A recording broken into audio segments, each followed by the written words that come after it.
আসসালামু আলাইকুম, কেমন আছেন আপনারা? আমি তো খুবই ভালো আছি আলহামদুলিল্লাহ। সবাইকে ঈদ মোবারক জানিয়ে শুরু করছি আমি আজকের ব্লগ। আজকে রোজার ঈদ। দেখেন, একদম মার্চ মাসের 20 তারিখ, কিন্তু বাইরের অবস্থা এতটাই খারাপ। রেডি টেডি হয়ে মেকআপ করে তারপরে আমি আসছি স্নো ক্লিন করতে। তার কারণ ভাবলাম যে গেস্টরা তো আসবে, যেহেতু উইকডেজে ঈদ, তো সবাই আসবে মাগরিবের নামাজের পরে। তো যেহেতু আমি ছুটি নিয়েছি, মেয়েরাও নিয়েছে, বড়জন অফিস থেকে ছুটি নিয়েছে, আর দুইজন ওদের ইউনিভার্সিটিতে আজকে ক্লাস নেই, তো সবাই যেহেতু বাসায়, ভাবলাম একটু ঘুরে আসি। ও মা, বাইরে বের হয়ে তো দেখি অবস্থা খারাপ। তো এখন স্নো ক্লিন করে তারপরে রওনা দিয়েছি। তো কেমন আছেন আপনারা? আশা করি সবাই খুবই ভালো আছেন এবং খুব ভালোভাবে ঈদ করতেছেন। যে যেভাবে যেখানেই থাকেন না কেন, সবাই অনেক ভালোভাবে ঈদ করেন দেশে বিদেশে। আর আমরা যারা বিদেশে আছি, আত্মীয় পরিজন ছাড়া বছরের পর বছর কি আর করা, কষ্ট হয়, কিন্তু তারপরেও তো এইভাবে চলে যাচ্ছে তো দিন। এই তো, আশা করি আপনাদের সবার ঈদ অনেক বেশি ভালো কাটছে, সবার ঈদ অনেক বেশি ভালো কাটুক, সেটাই দোয়া করি। অনেক বেশি ভালো থাকবেন সবাই। এই তো একটু ঘুরে আসি, তারপরে হয়তো বা অন্য কিছু শেয়ার করব একটু পরে আর কি। বাইরের অবস্থাটাও দেখেন, কি অবস্থা, স্নো করতেছে।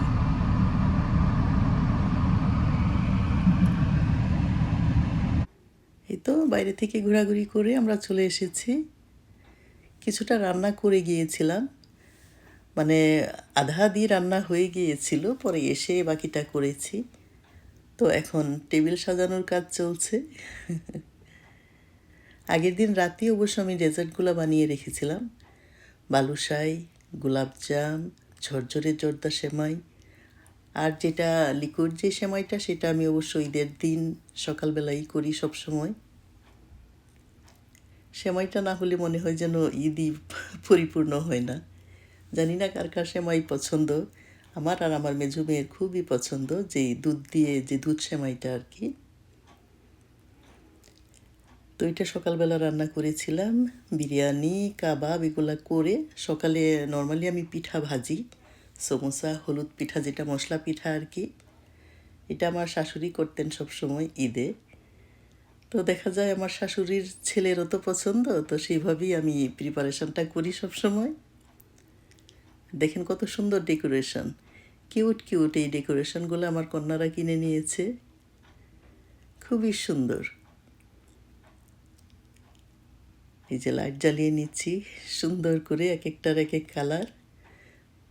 দেখে, সামনে থেকে দেখতে কিন্তু বেশ ভালো লাগে টেবিলটা সাজানোর পরে। ঈদ মুবারক লেখা যেই এগুলা থেকে মানে দেখতে বেশ ভালো লাগে, বেশ কিউট লাগে। আমি আস্তে আস্তে টেবিলটা সাজিয়ে নিচ্ছি, তার কারণ গেস্টরা চলে আসবে। তো সব কিছু একসাথে না, মানে যখন যারা আসবে সেইভাবে আর কি প্রিপারেশনটা নিতেছি, অল্প অল্প করে আর কি এখন আমি টেবিলে রাখতেছি। যখন আসবে তখন গরম করে করে আবার ওনাদেরকে দিব আর কি, সেই ব্যবস্থা মতো আর কি সুন্দর করে আমি সাজাচ্ছি। অবশ্য দুপুরে আমরা খেয়েছি ফ্যামিলি মেম্বাররা আর কি, তার কারণ বললাম তো আগেই, সেই যে এই যে সব কিছু এখন রেডি, ওয়েট করতেছি মেহমানদের জন্য। তার কারণ এখন অলরেডি মাগরিবের টাইম হয়ে গিয়েছে। মাগরিবের নামাজটা পড়ে তারপরে আবার সব কিছু সার্ভ করব নতুন করে আর কি। তো প্রথম যখন মেহমান এসেছে আমরা শুরু করেছিলাম একসাথে, কিন্তু পরে যখন অনেক মানুষজন একসাথে চলে এসেছে, পরে আর হয়ে ওঠে নাই আর কি ভিডিও করা। এই তো সুন্দর করে প্রিপারেশনটা করে নিচ্ছি সব কিছু একসাথে। কারণ অনেক সময় দেখা যায় আগে থেকে যদি গুছিয়ে রাখা না হয়, মেহমান আসলে দেখা যায় যে ডেজার্ট আইটেমগুলো যেগুলো আগে করা, অনেক সময় ভুলে যাওয়া হয়। দেখা যায় মেহমান চলে গেছে, কিন্তু আরে আমার তো এই আইটেমটা বেরই করা হয় নাই, এরকমটা হয়ে যায়। এই যে কিউট করে মেহেদিও দিয়ে দিয়েছিল আমার ছোটো কন্যা। এই যে এখানে রান্না করেছিলাম খাসির মাংস দিয়ে বিরিয়ানি,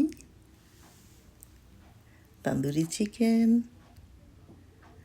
সালাদ আর চিকেন মিটবল দিয়ে করেছিলাম কুরমা, আর ছিল গরুর মাংস। কিন্তু প্রথম ধাপের মেহমানরা আমার ফ্রেন্ডের ফ্যামিলি আর কি, ওনারা আবার গরুর মাংসটা খায় না, সেজন্য সার্ভ করা হয় নাই। পরে অবশ্য সার্ভ করেছি, কিন্তু প্রথম দফায় তো এটা, সেই জন্য। আর এই যে বিফ শামি কাবাব, কাবাব আর পিঠা সুন্দর করে আমার কন্যারা ডেকোরেট করেছে। আর সেই যে স্পেশাল দুধ সেমাই, যেটা না হলেই নয়। আর পিঠাগুলাকেও সুন্দর কিউট করে আমার কন্যারা ডেকোরেশন করেছে সব কিছু। আর আছে এখানে গোলাপজাম, বালুশাহি বা বালুশাহি, যেই মিষ্টিটা খুবই মজার। আর সামনে থেকে ডেকোরেশনগুলা খুবই ভালো লাগে আর কি দেখতে, খুব সুন্দর করে সাজিয়েছিল আর কি আমার কন্যারা। আর এই যে ফ্রেশ ফ্লাওয়ার, সব সময় তো সব মানে প্রত্যেক ঈদে তো অবশ্যই নিয়ে আসে, আর প্রত্যেকটা স্পেশাল ওকেশানই আমার কন্যারা আমার জন্য ফ্রেশ ফ্লাওয়ারটা নিয়ে আসে। থ্যাংক ইউ সো মাচ আমার আম্মি জানরা। আর সবচেয়ে বড় কথা, খাওয়া দাওয়াটা তো সবচেয়ে বড় কথা না, ওই যে আমার ফ্রেন্ডের ফ্যামিলি ওনারা এসেছে, ভাই ভাবি বাচ্চারা, আপনারা যারা এসেছেন সবাইকে অনেক অনেক ধন্যবাদ। আবারও ঈদ মুবারক। খুবই খুশি হয়েছি সবাই এসেছেন, সুন্দর একটা সময় কেটেছে। সবাইকে আবারও ঈদ মুবারক। আর সবচেয়ে বড় কথা, সবাই তো আর ক্যামেরার সামনে আসতেও চায় না, সেই আর কি ভিডিওটা করা হয়ে ওঠে নেই।